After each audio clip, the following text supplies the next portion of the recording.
The Shooting Range. In this episode, Pages of History, Jack Northrop's Toy Fighter, Tactics and Strategy, GFCS and updated Navy UI, and Metal Beasts, the new Abrams.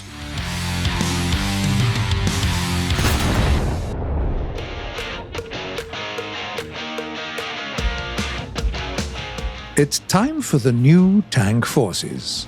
Please welcome one of the most famous MBTs in the world, the American M1A1 Abrams, Modification HC. It looks familiar, of course, but now it has an electro-optical active protection system, much like the T-90A's iconic eyes. But first things first. This machine is armed with a two-plane, stabilized 120mm gun with elevation angles between -10 and +20 degrees. For auxiliary firepower, it has 3 machine guns, smoke launchers, and ESS. The engine compartment is traditionally in the rear, the drivers in the front, and the other 3 crew members are in the turret. The tank is protected by composite armor with NERA elements, and most of its ammo is placed in the rear turret. As befits a top MBT, this machine is fully stocked. A strong engine provides excellent mobility both forward and in reverse. The turret's armor contains depleted uranium, which makes it effective against even top APF-SDS rounds. You can find vulnerabilities on it, of course, but with 4 crew members, a large inner volume, smoke launchers, and ESS, the Abrams can boast an awesome level of survivability. And it can bite back at any enemy, too. Its own APF-SDS rounds, the M829A1, can pen almost any opponent. As a nice bonus, you can take a couple of volumetric rounds with a proximity fuse to surprise enemy choppers with a sudden loss of, the whole vehicle.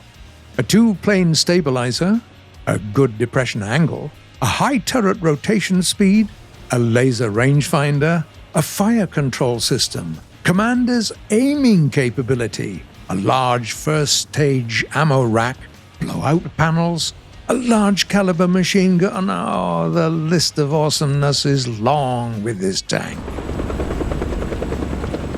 The only flaw we could find is its thermal imagery equipment. Wait, we aren't saying it has none.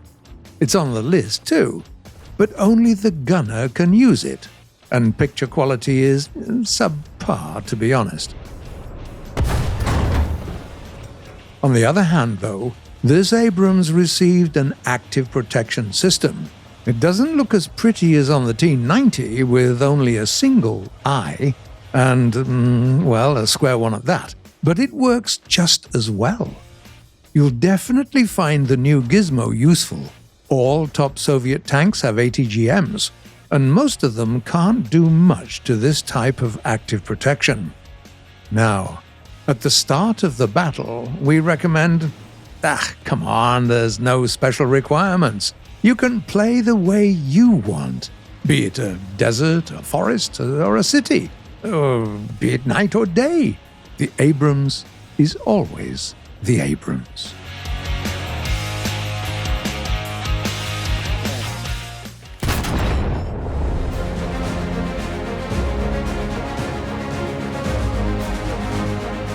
History often repeats itself.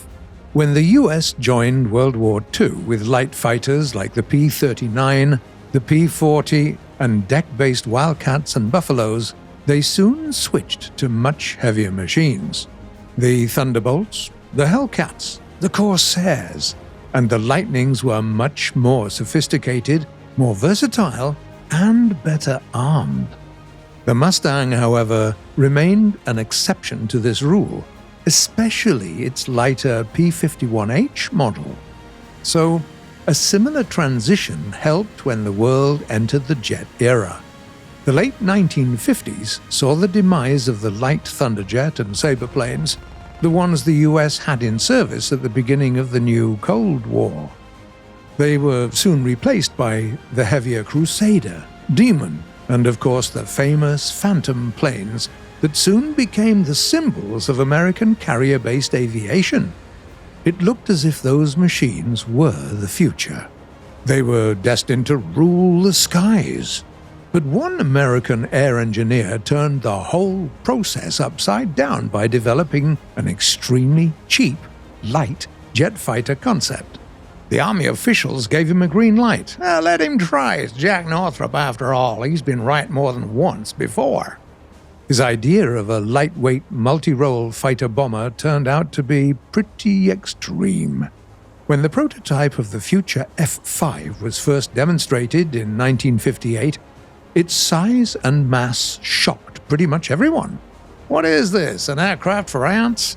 A couple of guys could park it by dragging it round manually. The fighter received a lot of criticism, starting with pretty reasonable things and ending with, "Hey Jack, we accidentally stepped on your prototype. Sorry." Still, the work went on.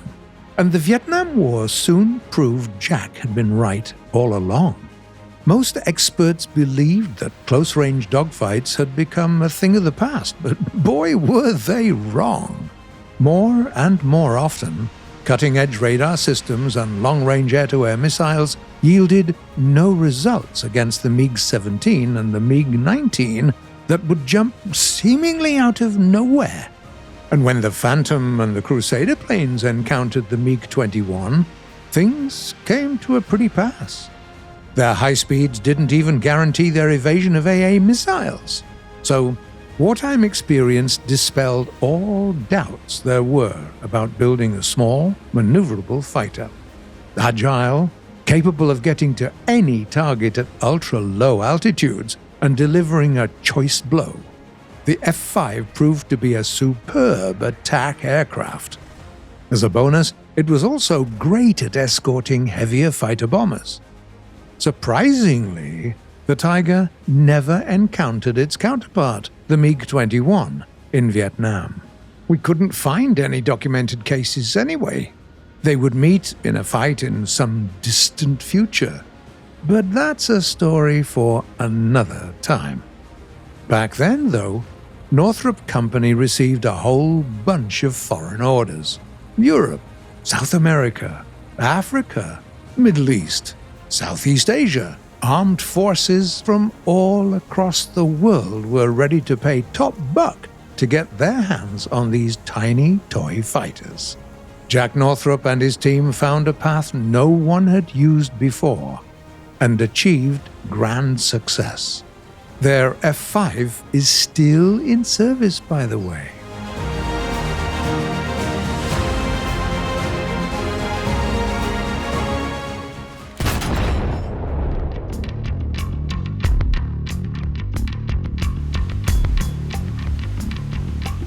In the new Direct Hit update, we introduced significant changes to the Naval UI, added rangefinders, fire directors, and fire control rooms.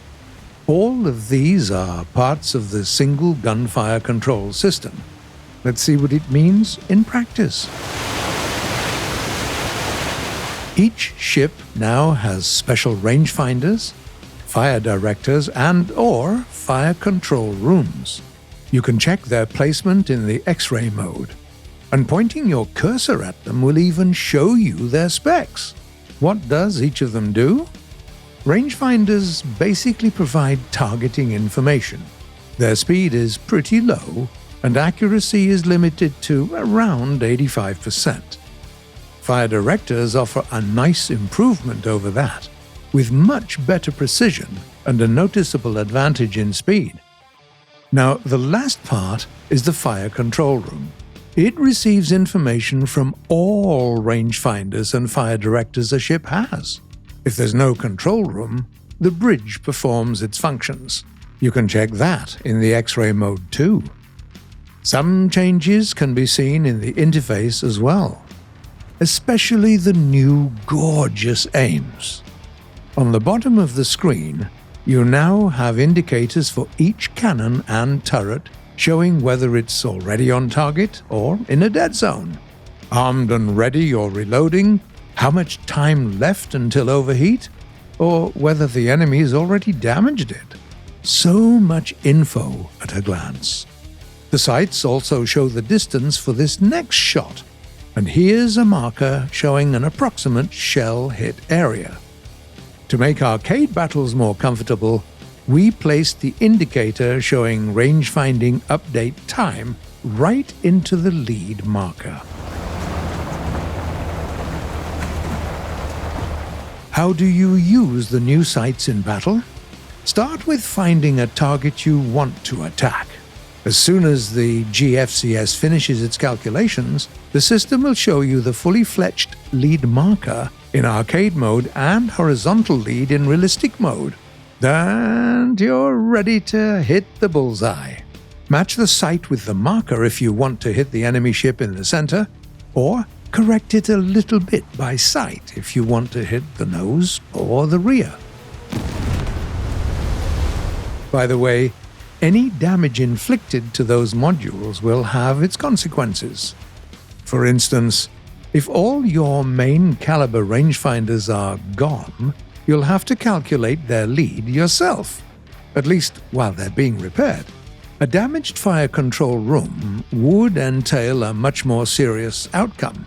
However, since it collects data from all rangefinders on your vessel, losing it would mean no targeting on any of your calibers. Well, that's it for a short description of the system. Test the new Naval UI and tell us what you think of it. And now it's time for us to answer some of your questions asked in the comments.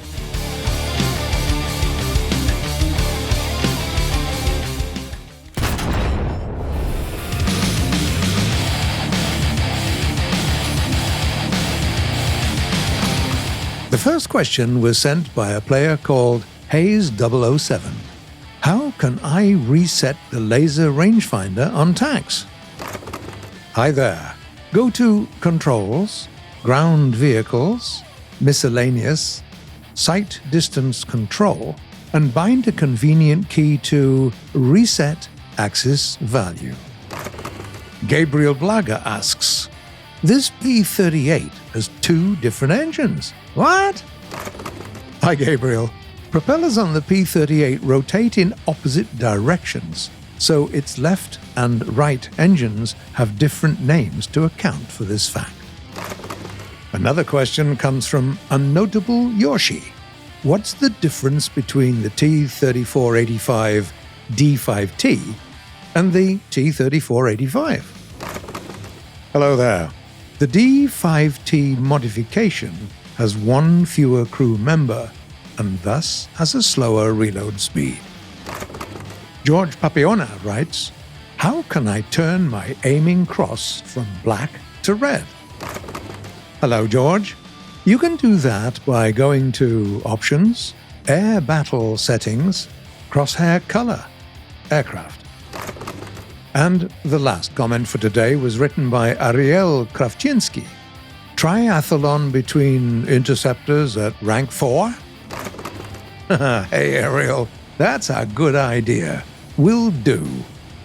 That's it for today, guys. You've been watching The Shooting Range by Gaijin Entertainment, and the next episode will premiere the following Sunday at 4 p.m. GMT or noon Eastern Time. Come on, you lot, subscribe and click that bell if you don't want to miss our next videos. They are important. Don't forget to leave a like, because I know you do, and share your thoughts and comments. And we'll look forward to seeing you next week.